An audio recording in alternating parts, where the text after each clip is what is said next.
Ит неге ұлиды? Кім екені есімде жоқ, біреу маған көршісінің иті қатты ұлитынын айтты. Ал иесі болса бейшара итті жағын қарсқыр, үнің өшкір деп қарғап-сілеп, қала берді қолына түскен затпен ұрады екен. Осы жұрт ит ұлыса неге жамандыққа жориды? Мүмкін оның бір жері ауыратын шығар деген оның көкейінде ит неге ұлиды деген сұрақтың тұрғанын байқадым. Есіме бала күнімде анамның айтқан оқиғасы есіме түсті.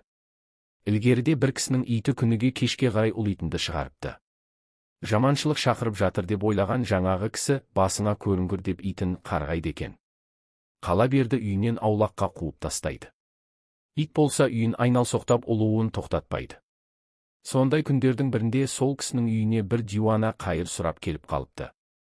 7 теңгесін бере сап кетіп бара жатқан кісіні тоқтатқан диуана, аспанға қарашы депті. Қараса, қап-қара қорқынышты бір заттың өзіне таяп келе жатқанын, ал итінің ұлып жақындатпай тұрғанын көреді. Біраздан кейін сол қара нәрсені өзінің берген 7 теңгесі қуалап кете барыпты. Осыларды өз көзімен көрген иттің иесі диуананың тегін адам емес екенін біліп алғысын жаудырыпты. Сол күннен бастап иті де ұлуын қойыпты.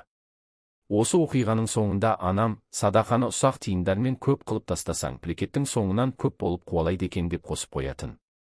Ол кісінің де өзінен үлкендерден естігені шығар, кім білсін. Менің айтқан оқиғамды үйіп тыңдаған танысым, көршіме айтайыншы осы оқиғаны итін ұра бермей садақа тастасын дегені. Ол жағын кім біледі енді, бұрынғыдан жеткен оқиға ғой.